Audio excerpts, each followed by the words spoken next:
Incrível!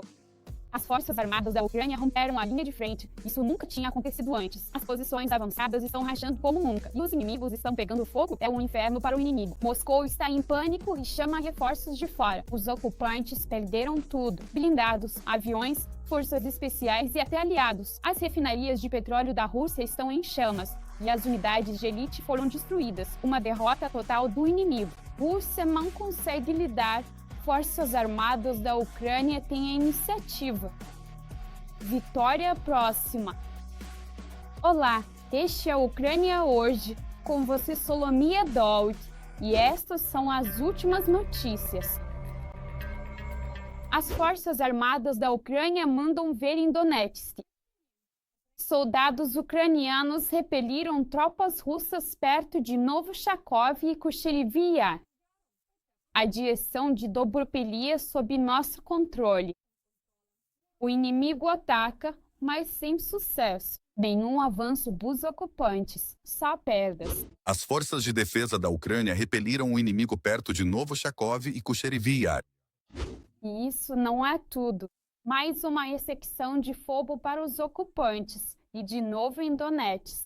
Guardas nacionais, paraquedistas, BSHV, artilharia e drones destruíram a blindagem em Charkov e Volodymyrisk. A direção de Dobropelia está firme. 9 unidades de blindados inimigos foram destruídas, outras 4 viraram sucata. Os russos não passaram de novo. Encontraram um inferno em solo ucraniano? Vamos ver como foi isso. Notícias na Suspiune. As Forças Armadas da Ucrânia não apenas mantêm posições defensivas estratégicas ao longo da linha de frente, mas também estão ativamente envolvidas em operações ofensivas e contraofensivas, demonstrando uma resiliência notável e uma capacidade tática aprimorada. Eles estão constantemente aprimorando suas táticas de combate e adaptando-se às condições dinâmicas do campo de batalha, o que lhes permite não só resistir aos avanços inimigos, mas também recuperar territórios previamente ocupados. A determinação e o profissionalismo dos militares ucranianos são evidentes em cada confronto, onde a defesa da soberania e integridade territorial do país é a prioridade máxima. Essa abordagem multifacetada garante que as Forças Armadas da Ucrânia continuem a ser uma força formidável, capaz de proteger a nação e seus cidadãos contra todas as ameaças, mantendo a esperança e a moral elevadas entre a população. A cobertura da Suspiune frequentemente destaca esses esforços, fornecendo atualizações detalhadas sobre a situação no terreno e as conquistas das tropas ucranianas, reforçando a narrativa de uma defesa robusta e proativa. Eles avançam e reconquistam cada pedaço de terra ucraniana. Em Zaporizhzhia, nossas tropas avançam, expulsando o inimigo. Em Sumy, ocupantes sentem pressão e recuam. As Forças Armadas da Ucrânia estão um passo à frente. Os planos do Kremlin de tomar áreas importantes do território e assentamentos não estão sendo realizados e, por isso, estão sendo constantemente revisados e adiados. Segundo Sirski, isso significa que o inimigo está perdendo a iniciativa estratégica. As campanhas ofensivas fracassam e os defensores ucranianos não só defendem, mas também contra-atacam, causando perdas aos ocupantes. A defesa aérea russa na Crimeia temporariamente ocupada conseguiu acertar os próprios aliados. Eles estavam repelindo ataques dos ucranianos, mas no final só conseguiram derrubar o próprio avião. Vamos dar uma olhada nessa operação única. Hoje, lá, pegou fogo em outro lugar. Eles estavam repelindo ataques dos ucranianos de tal forma que, no final, conseguiram derrubar o próprio avião hoje sobre a Crimeia. Agora estão recolhendo os destroços no território da Crimeia. Quanto aos grupos nas redes sociais, sim, acho que depois do nosso programa juntos, Essa notícia vai aparecer lá, justamente fazendo referência a essa etapa. Segundo ele, as informações sobre os detalhes do abate estão sendo coletadas. Ele informou que, apesar da resistência, nossos ataques atingiram o alvo. O porta-voz do Ministério do Interior ucraniano, após ataques noturnos na península, incêndio em depósito de combustível russo, explosões e colunas de fumaça, está ruidoso na Crimeia. Na cidade ocupada de Vardisk, explosões, incêndios, fumaça densa no horizonte. Em 17 de outubro, drones atingiram um depósito de combustível da maior rede de postos de gasolina da Crimeia. Clarão e fumaça preta vistos a dezenas de quilômetros. Atingiram um depósito de munições ou um aeródromo. No céu, 2 focos de incêndio, ucranianas ou explosões. Mas o fato permanece, os inimigos estão sofrendo em seu próprio território.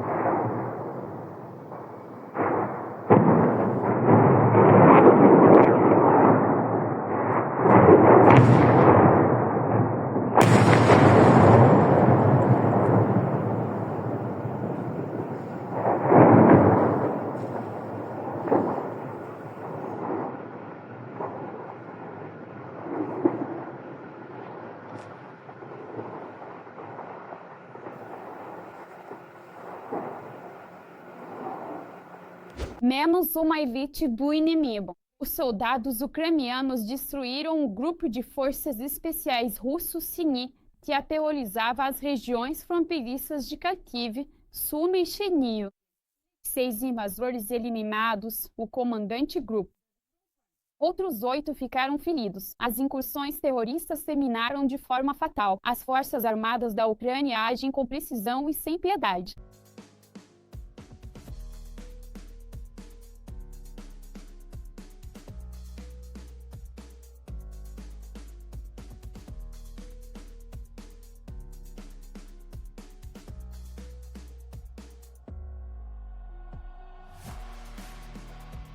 Os vigias do céu do Grupo 3 não dormem. A defesa antiaérea ucraniana caça drones 24 horas por dia. Destroem Orlans, Zalas, Lancetes e Sharps. Antes que atacar. Precisão fria de ação instantânea. Isso não é um blockbuster. É o trabalho diário dos defensores. O céu não pertence ao inimigo. Tanto em terra quanto no céu, os ucranianos dominam.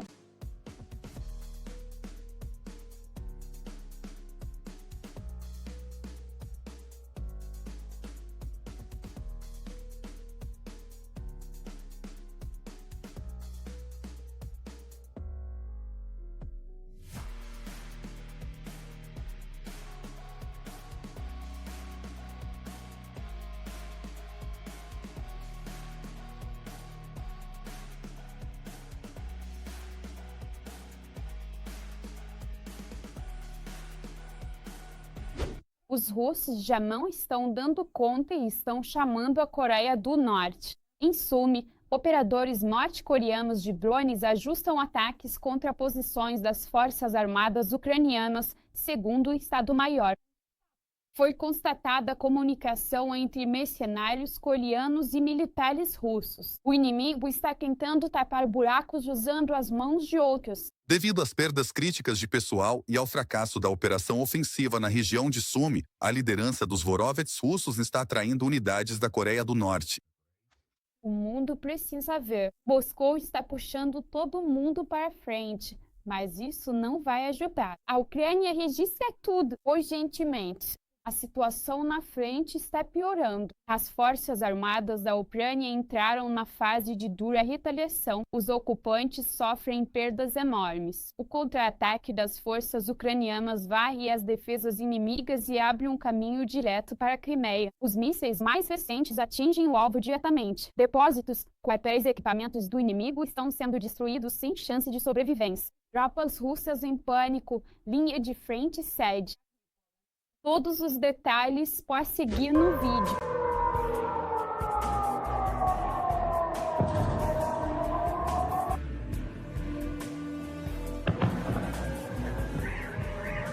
consequências da guerra iniciada pela Rússia começam a retornar ao seu próprio território, na forma de drones ucranianos e mísseis de longo alcance. O Estado-Maior sugere que, depois de Belgorod, os moscovitas poderão aprender em primeira mão o que é um apagão.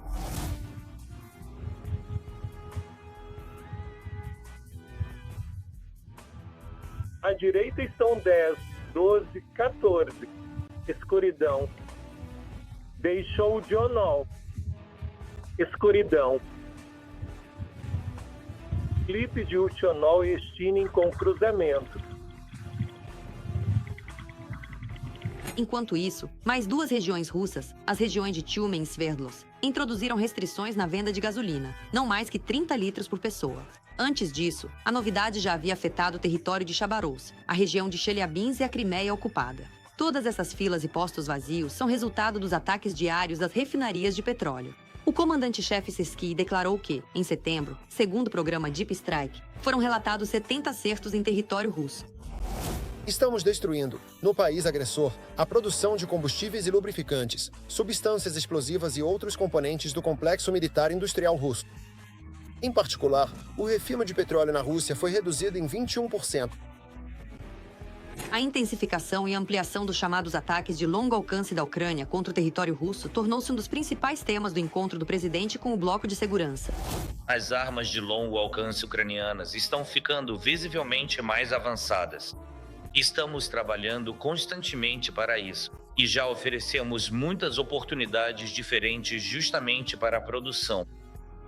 Os financiamentos necessários, todo o apoio necessário. É preciso também ampliar significativamente o uso. Temos planos claros a esse respeito. Tudo deve ser implementado nos próximos meses. A precisão ucraniana já é visível, mas precisa ser ainda maior. É absolutamente justo que a Ucrânia responda com ataques pontuais. E ao contrário da Rússia, nós sabemos o que queremos alcançar. Sem dúvida. Atualmente, os portadores dos ataques em território russo são os mísseis Flamingo e Neptune. A empresa Firepoin anunciou o início da produção dos primeiros no final do verão. Naquela época, apareceu na internet um vídeo do lançamento do Flamingo. No outono, analistas sugeriram corretamente que eles poderiam ter sido lançados contra o território da Crimeia ocupada. A publicação Velt afirmou que foram justamente os Flamingo que destruíram a base do FSB na península. 3 mísseis deixaram crateras de 15 metros de diâmetro cada.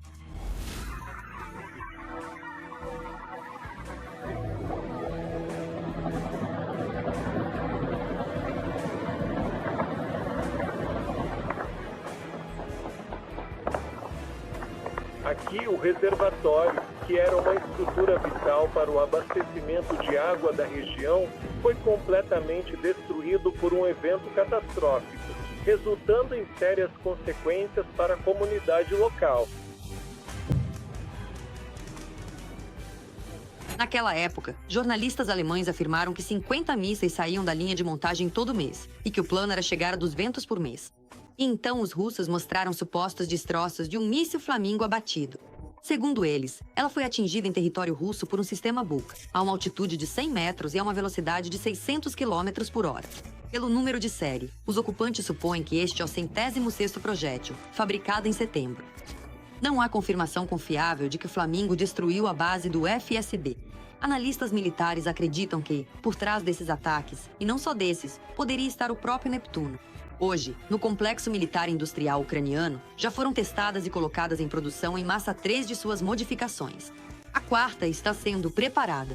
E agora está passando por testes. É o Neptuno Longo, aquele que alcança mais de 1000 quilômetros. Ele está passando por testes agora. Já teve, digamos assim, resultados positivos. Ele continua passando por testes. Depois, a próxima questão paralela é colocá-lo em produção em série. Eu considero que esta é uma série de Neptunos. Isso, em primeiro lugar, torna o país bastante capaz, revela nosso potencial de combate, porque nem todos os países do mundo possuem mísseis de cruzeiro, e ainda teremos mísseis de cruzeiro, no futuro, tanto de base naval quanto terrestre. digamos assim, para diferentes alcances. Por razões óbvias, os armeiros ucranianos não divulgam muito sobre os ataques ao agressor. Mas o presidente Zelensky admitiu à imprensa que as forças de defesa até mesmo os combinam. E isso, reconhecem os analistas, é uma prática bem-sucedida que os ucranianos podem adotar de seu inimigo. Este míssil, muito provavelmente, pode ser produzido em maior escala, mas, por outro lado, pode ser mais barato do que um míssil de alta tecnologia como o míssil Neptune. E aqui existem várias combinações possíveis. Novamente, o míssil Neptune pode ser usado, por ser menos visível e mais preciso, para, digamos, abrir caminho. Ou, ao contrário, pode ser usado uma série de mísseis Flamingo, que serão muito visíveis, usados por serem baratos, como mísseis que desviam a atenção das forças de defesa antiaérea do inimigo. Enquanto isso, o míssil Neptune estará passando nesse momento, e o míssil menos visível e mais preciso entrará e realizará um ataque direcionado. O complexo militar industrial ucraniano já não é mais o mesmo de quando começou a agressão russa em grande escala. A liderança político-militar do país finalmente entendeu que apenas os fabricantes locais podem garantir fornecimento estável de armamentos para a linha de frente. Claro, desde que haja um financiamento adequado. Mas a cada dia, à medida que o céu se enche de drones desconhecidos, os europeus e os países escandinavos demonstram um interesse cada vez maior não só pela experiência, mas também pela cooperação com a Ucrânia na produção de armas que atendam às realidades da guerra moderna. Destruição total. O exército de Putin está se desfazendo e isso já não dá mais para esconder. As forças ucranianas atacam com precisão e sem piedade. No lugar onde ontem havia um batalhão russo, hoje só restam fumaça e cinzas. Os comandantes fogem, os soldados se rendem e o orgulho russo vira sucata. No Kremlin, eles levantam as mãos e preparam um novo grupo de voluntários para assaltos infernais. Que destino espera por eles em solo ucraniano? Sobre isso, não perca a seguir. Só.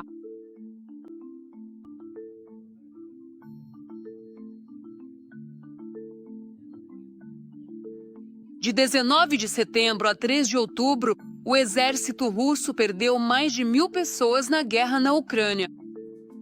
Não há localização. Não sei, acho que vou rastejar uns 22 quilômetros por aí. Estou tonto. As perdas da Rússia são horríveis. A economia está se desfazendo, mas Putin está disposto a fazer ainda mais sacrifícios. Agora, até mesmo as empresas estão sendo obrigadas, de forma rígida, a ajudar no recrutamento de pessoas para a linha de frente. Agora a questão entre os deputados é a seguinte: que não há pessoas. Eles sabem que as pessoas não entendem e que ninguém vai ocupar o lugar delas. Jornalistas independentes com base em fontes abertas identificaram os nomes de 134.125 militares russos que morreram durante a invasão em grande escala da Ucrânia. Esses dados permitem acompanhar uma espécie de pulso da guerra. Quando o Kremlin não poupava seu próprio povo e lançava ataques suicidas só para conquistar mais uma vila na Ucrânia. Nosso comando toma decisões inadequadas e nos manda direto para a morte certa.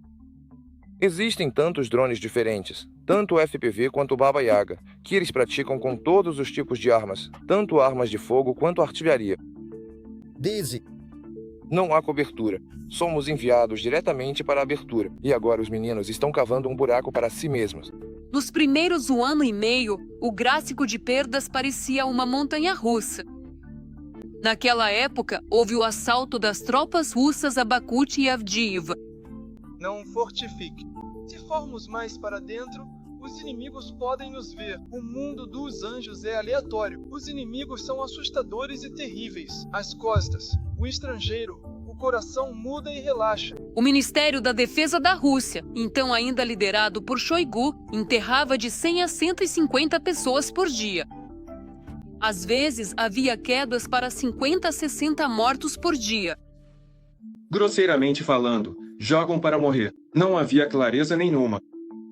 E repor com quem? Não tem mais gente, está acabando. Só resta a última força. Desde outubro de 2023, a curva se manteve consistentemente alta. ela só cai abaixo de 120 em casos isolados. E as últimas quedas nos gráficos não se explicam pelo resgate das tropas russas, mas sim pelo tempo necessário para verificar e processar novos obituários. Nossos rapazes passaram pelo inferno no cativeiro, inúmeras torturas e crimes. A maioria tem ferimentos de estilhaços e concussões. Fraturas que, sem a intervenção de médicos, cicatrizaram sozinhas.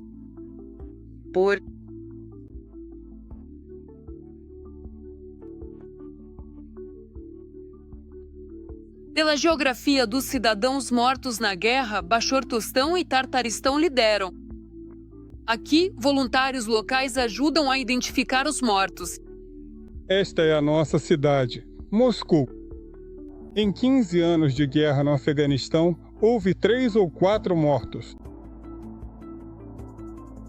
Então, olha só o que está acontecendo agora. Está tudo coberto de bandeiras. Uma categoria especial são os voluntários, aqueles que assinaram um contrato ainda em 2022. Agora são justamente eles que representam quase 1/3 de todos os mortos identificados. Eles são 29%. Entende? Esse é um lado da história. Isso em 1 ano. Em 2 anos. Agora começaram novos enterros. O Kremlin está eliminando aqueles que foram voluntariamente para a guerra, que caíram na propaganda. Os presos representam a segunda maior categoria de perdas.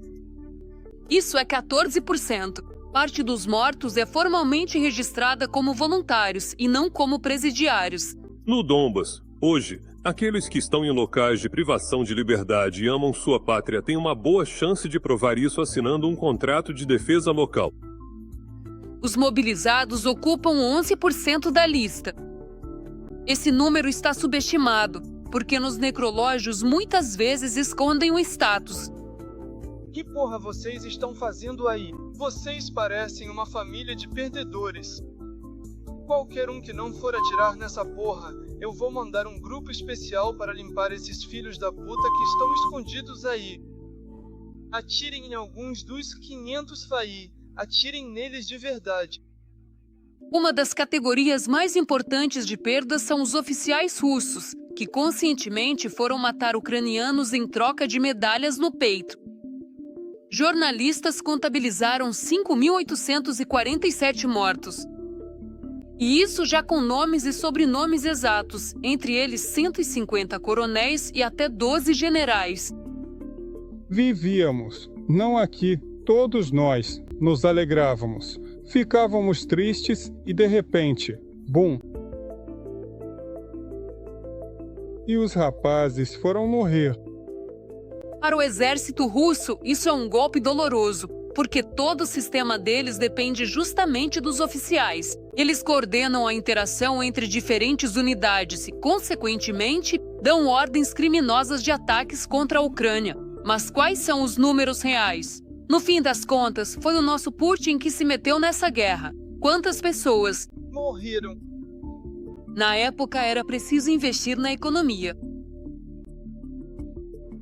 O que se vê em fontes abertas cobre apenas de 45% a 65% das perdas reais.